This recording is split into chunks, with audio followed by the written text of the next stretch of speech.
துறையன் எதுக்குடா நம்மள பார்க்க கூட்டிருக்காரு? வெறுப்பு. எந்த பந்தயமா இருந்தாலும் சைக்கிள்காரனுக்கு முதல் சைக்கிள்ல பந்தயத்துல ஓட்டுறது அவன் ஜாக்கியா களத்துல நின்று ஒரு பந்தயம் கூட வெறுப்பு ஒன்னுடா என்ன கூட சைக்கிள் சண்டைக்கு வருவியான் கேக்குறா அப்படி. ஆல்ரெடி உங்களுக்கும் சைக்கிள்காரனுக்கும் பிரச்சனையா போயிட்டு இருக்குது. சைக்கிள்காரனை இது வரைக்கும் அரைப்படல் ரேஸ்ல ஜெயிக்க முடியாத காரணம் அவன் சைக்கிள் யாருக்கும் விற்க மாட்டான். அவன் சிஷியனுக்கு மட்டும் தான் ஓட்ட கொடுப்பான். அதுல ஒரு சிஷியன் தான் வெறுப்பு. சும்மாலாம் விளையாட வேணாம். நீ ஜெயிச்சனா ஒரு கீர் சைக்கிள் வாங்கி தரேன்.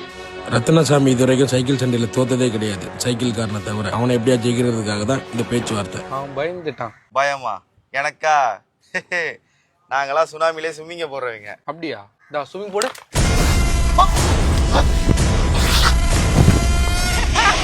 கியர் சைக்கிள் வச்சு அவன் என்ன பண்ண போறான்? ஒரு ஸ்ப்ளெண்டர் ஒன்று வாங்கி தரேன்னு சொல்லுங்க, விளையாட போறான். சரிப்பா, ஒரு ஸ்ப்ளெண்டர் வாங்கி கொடுத்து. வெறுப்பு, சைக்கிள் எடுத்து வெளியே போடா. நான் போயிட்டேன்னா வேற யாருன்னா சைக்கிள் ஓடி ஜெயிப்பா? ஏய் அண்ணன் எதிர்க்கு என்னடா பேசிட்டு இருக்க? நீ தானே இந்த பந்தயத்திலே இழுத்து விட்ட. என்ன இது என் சைக்கிள், பந்தயத்தை நான் அடிச்சு காட்டுறேன். அவருங்க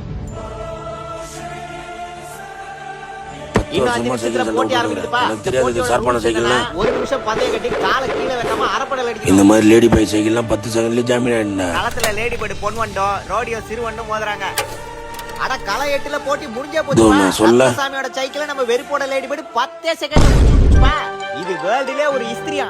பெங்களூர்ல இருந்து வந்திருக்க நம்ம ரத்னசாமி சைக்கிளும் வெறுப்போட லேடி பேர்டு சைக்கிளும் ரெண்டாவது ரவுண்ட் போட போறாங்க. கிரிக்கெட்லயும் சரி சைக்கிள்லயும் சரி ஸ்லெட்ஜிங் தான் நம்ம பெங்களூர் தம்பி தான்ப்பா. களம் சூடு பிடிக்குது. பெங்களூர் தம்பி கையை பிடித்து ஆட்டினா நம்ம வெறுப்பு கையில எடுத்து ஆடுறாரு. இருந்தாலும் நம்ம பெங்களூர் தம்பி சுனாமிலே சும்மிங் போடுற மாதிரி சைக்கிள்லயே சாய் டீ போடுறாருப்பா. ஆனா நம்ம சாக்சான் தம்பி வித்தைய கத்தையா காட்டுதே. இந்த ஆட்டத்தோட கடைசி ரவுண்டு ஆரம்பிக்க போகுது. சூடு பிடிக்கிற இந்த களத்துல நம்ம வெறுப்போட சைக்கிள் செயின் அவுட்டுச்சுப்பா. பெங்களூரு ரத்னசாமி சைக்கிள்னா ரத்னசாமி சைக்கிள் தான். நம்ம வெறுப்போட லேடிபடி சைக்கிள மண்ணை கவ வச்சிரும் போல இருக்க. களத்துல யாரும் பேசாம இருக்குப்பா. நம்ம வெறுப்போட லேடிபடி சைக்கிள் மண்ணை தொடுது பார்த்தா மறுபடியும் விண்ண தொடுதுப்பா. கராத்தே கிட்டில நம்ம சாக்கி சானியா வீழ்த்திருச்சுப்பா. சைக்கிள்கார வரலாற்றிலேயே யாரும் இப்படி ஒரு வெற்றியை பார்த்ததும் இல்ல, இனிமே பார்க்க போறதும் இல்ல. ஜெயிச்சது ரத்னசாமியை வெறுப்பேத்துச்சு இல்லையோ, சைக்கிள்காரனை ரொம்ப வெறுப்பேத்துச்சு. அதுக்கு அவர் திரும்பி என்ன செய்வாருன்னு காட்டணும்னு ஆசைதான். ஆனா வீடியோல டியூரேஷன் இல்லை.